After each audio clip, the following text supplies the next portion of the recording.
Tudayan ang Yamashita Treasure nga puro mga gold bars, mountains and mountains of it.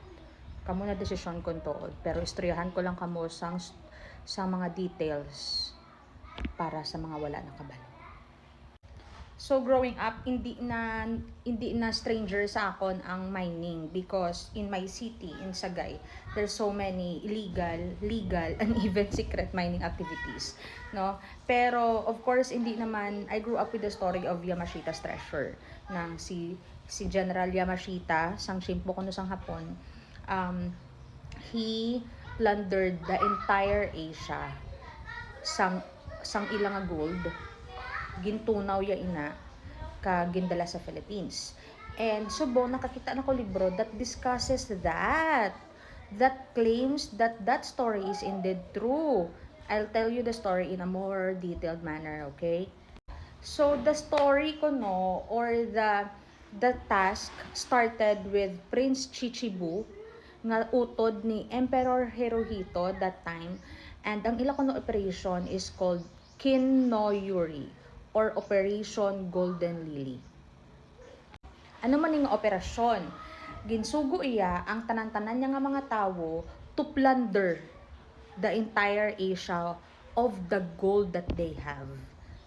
Pati kuno ang mga gangsters ang Japan, ginsugo iya, plunder entire Asia of the gold that they have. So, kagdal aditing ba nyo tanan? Okay? So, ang tanan ko nga mga generals and mga sulugoon, ang mga princess bala mga bata sa emperor, pakaisa sang emperor, utod sang emperor, mo na so on and so forth. They went to the entire Asia. They went with the Japanese Imperial Army. They went to the entire Asia and ginpanguha tanan-tanan nga gold sa mga pawn shop, sa mga private homes, sa mga mansions, sa mga banks, sa tanan-tanan nga pwede nila makuhaan gold. Ginpangkuha na kuno tanan nila. Ginpangkuha nila tanan, ginpangtingob, ginpangtunaw, ginpanghimo gold bars. Okay? So, kung bilog nga Asia ilagin kawatan, it's called the plunder of the entire Asia, tong Kinnoyuri or the Golden Lily operation. Kung bilog nga Asia ilagin kawatan that time, you can only imagine kung ano kadamo. Hindi lang guro thousands, probably millions of gold bars. Diba? So, ginpangkuha nila tanan, mga jewelry made of gold, mga cups, plates made of gold, mga coins nga made of gold, mga kung ano pa nga accessories, mga altars made of gold, mga monuments made of gold, ginpangkuha na kuno tanan sa mga Hapon. Sugo ni Prince Chichibu, kag ginpangtunaw, ginhimo gold bars. So they had mountains and mountains, thousands, probably millions of it. Kay bilog nga Asia ilagin kuan, di bala? Nga ginhimo nila gold bar kay para kuno easy to transport. Hapos i-transport. So ang iban kuno nga mga gold bars, ginpangtunaw, di ba, gold bars na gindala na kuno sa Japan through Korea, through air.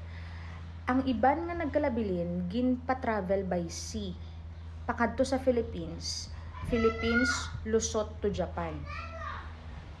Okay? Ang question is, ano man ako nila ang gold bars? Ano man na nila ang gold? Ano man na sa Japan? Because hambal ko noon ni Emperor Hirohito, kagang iya brother nga si Prince Chichibu, the gold, the treasure will be used to rebuild Japan after the war. Okay? Kaya probably na-realize na nila that there's a greater enemy. The American forces are coming in. So, if whatever the result of this war in Asia, the gold will be used to rebuild Japan. Amo na kuno ang purpose sang Kinnoyuri operation o the Golden Lily operation. Karon, di ba? Air transport Korea to Japan ato na kuno. Ang nabilin kuno nga mga gold bars ginsakay sa ship, gindala sa Philippines with the intention nga ilusot pa kadto sa Japan.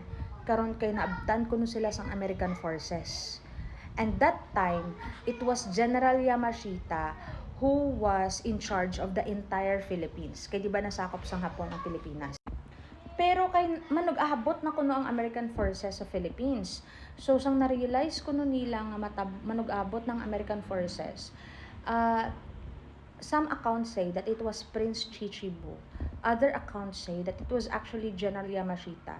Pero the point is, they ordered the Japanese Imperial Army, along with the help of Filipino slaves, or na-capture nila, and Japanese engineers, they ordered the creation or the creation of the 175 underground tunnels all over the Philippines.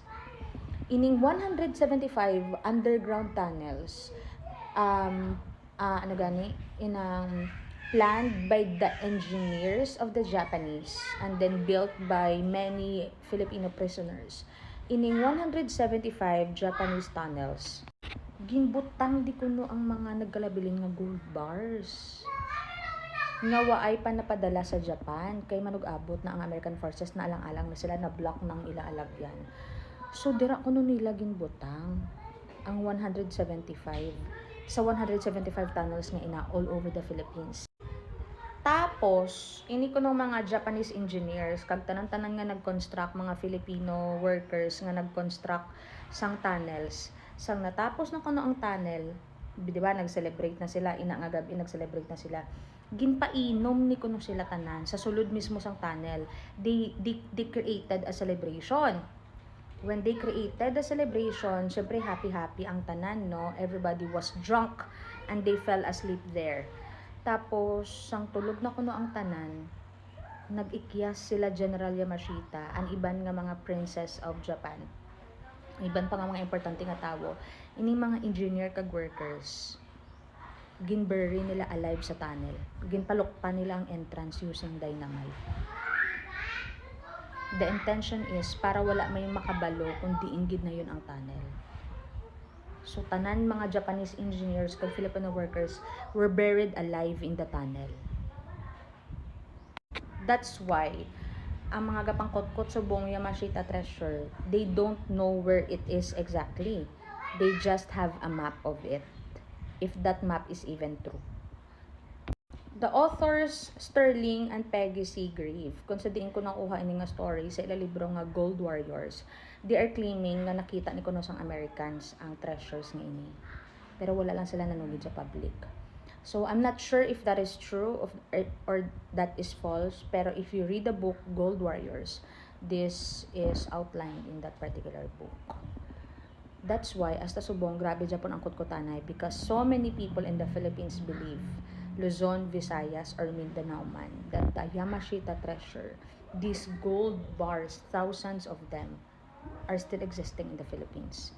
Biskan sa Sagay gani, ara na Japon. Some people believe nga inang mga trend kuno sa Sagay are actually codes to a map leading to the gold. And damo pa. And until subong may minahay Japon sa Sagay.